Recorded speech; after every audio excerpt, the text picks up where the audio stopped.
दीक्षा app पर प्रशिक्षण ले रहे सभी शिक्षक बंधुओं का हिंदी परिषद चैनल पर स्वागत एवं अभिनंदन है। प्रशिक्षण की इस कड़ी में आज हम आपके लिए लाए हैं स्वास्थ्य और कल्याण मॉड्यूल नंबर 6, जो कि जनवरी माह का अंतिम मॉड्यूल है और निष्ठा प्रशिक्षण का छठा जो है कोर्स है।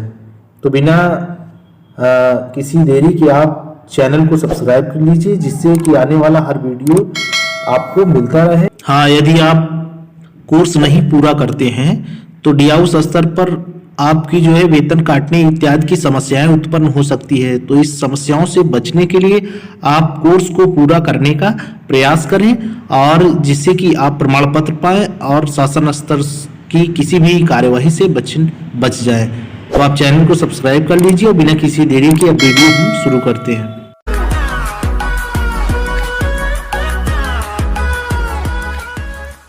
का पहला प्रश्न है, एक अपेक्षाकृत नया मीडिया मंच है जिसने हमारी दुनिया में क्रांति ला दी। इसका उत्तर है इंटरनेट। दूसरा प्रश्न है, अवायवीय व्यायाम है। अवायवीय व्यायाम है, इसका उत्तर है थोड़े समय के लिए उच्च तीव्रता वाली। अगला प्रश्न है, शिक्षकों और विद्यार्थियों के लिए प्राथमिक चिकित्सा किसके द्वारा विकसित किया गया था। तो इसका जो उत्तर है वह है राष्ट्रीय आपदा प्रबंधन प्राधिकरण।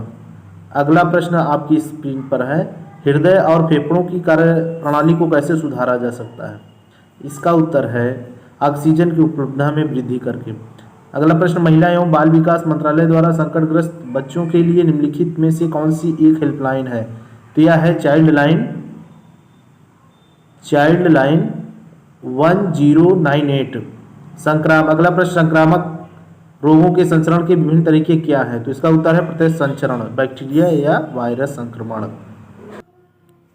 अगला प्रश्न आपकी स्क्रीन पर है, मीडिया के 4 प्रमुख स्रोत हैं। इसका उत्तर है टेलीविजन, रेडियो, समाचार पत्र, इंटरनेट। अगला प्रश्न है, HIV निम्नलिखित में से किस क्रियाकलाप के माध्यम से संचरित होता है। तो इसका जो उत्तर है वह है HIV पॉजिटिव व्यक्ति के साथ असुरक्षित यौन संबंध, संक्रमित सुई और संक्रमित रक्त। HIV पॉजिटिव व्यक्ति के साथ असुरक्षित यौन संबंध, संक्रमित सुई, संक्रमित रक्त। अगला प्रश्न है, भोजन हमारे शरीर के उचित पोषण और कार्य को कैसे सुनिश्चित करता है। भोजन हमारे शरीर के उचित पोषण और कार्य को कैसे सुनिश्चित करता है।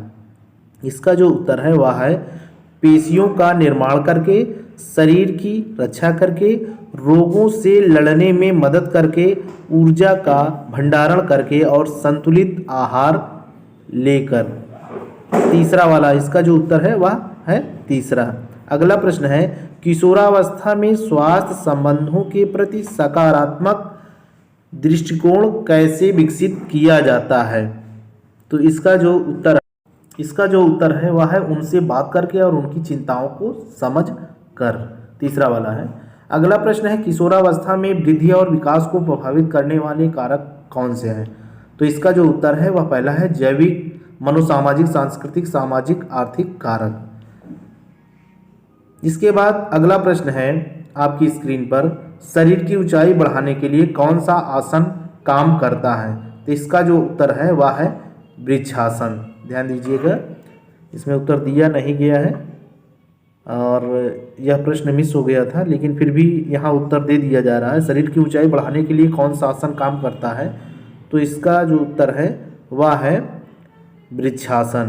तो आप लोग इस प्रश्न पर थोड़ा सा ध्यान दे लेंगे, क्योंकि इसमें मिस हो गया था।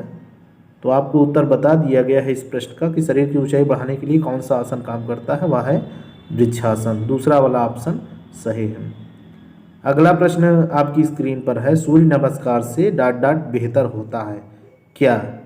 इसका जो उत्तर है वह है पहला वाला, रक्त परिसंचरण। अगला प्रश्न है, शारीरिक गतिविधियों की दैनिक आवश्यकता में लगने वाला कम से कम समय है। इसका जो उत्तर है उस पर थोड़ा से ध्यान देंगे, क्योंकि विकल्प थोड़ा से बदल गया था। तो आप जो उत्तर लगाएंगे वह है 30-40 मिनट। तो शारीरिक गतिविधियों की दैनिक आवश्यकता में लगने वाला कम से कम समय है वह है जो है 30 से 40 मिनट। इसी पर आप सही जो है उत्तर करेंगे 30 से 40 मिनट। अगला प्रश्न है बच्चों के संपूर्ण स्वास्थ्य की अच्छी देखभाल कैसे सुनिश्चित की जाती है? तो इसका जो उत्तर है वह है हाथ धोते रहें, छींकते समय और मुंह और नाक को ढके, स्वस्थ भोजन करें, अच्छी नींद लें। अगला प्रश्न है निम्नलिखित में से कौन हमें अपने वास्तविक स्वरूप को अनुभव करने में मदद करता है? तो इसका उत्तर जो है वह है प्राणायाम। निम्नलिखित में से कौन हमें अपने वास्तविक स्वरूप को अनुभव करने में मदद करता है? तो इसका जो उत्तर है वह है प्राणायाम।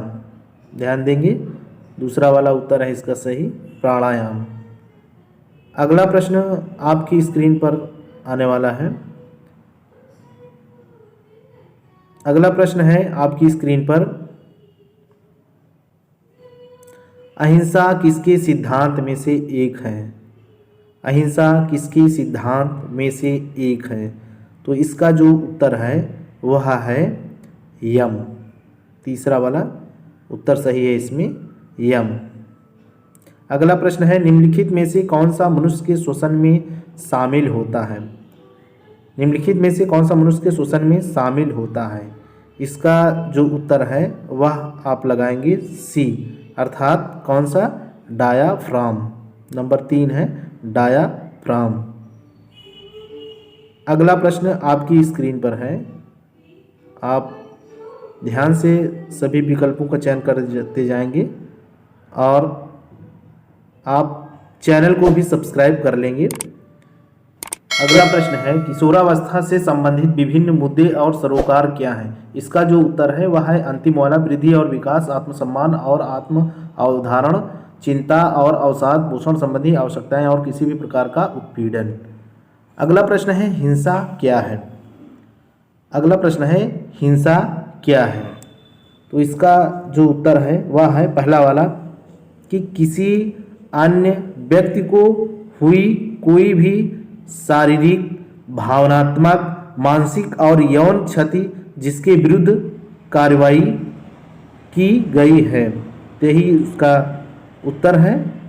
तो इस प्रकार से आप संपूर्ण प्रश्नोत्तरी के उत्तर सावधानीपूर्वक देंगे, तभी आपका 20 क्वेश्चन पूरे हो चुके हैं। अब थोड़ा सा हम इसका उत्तर देख लेते हैं। तो इस प्रकार से इसमें 20 के पूरे 20 सही हो चुके हैं, क्योंकि एक जो प्रश्न छूटे थे उनका भी उत्तर दे दिया। निष्ठा के अन्य मॉड्यूल की प्रश्नोत्तरी के उत्तर पाने के लिए दिए गए आइकन पर क्लिक करके आप उस प्रश्नोत्तरी के उत्तर पा सकते हैं। आपने वीडियो पर अपना अमूल्य समय दिया, इसके लिए आपका बहुत बहुत धन्यवाद।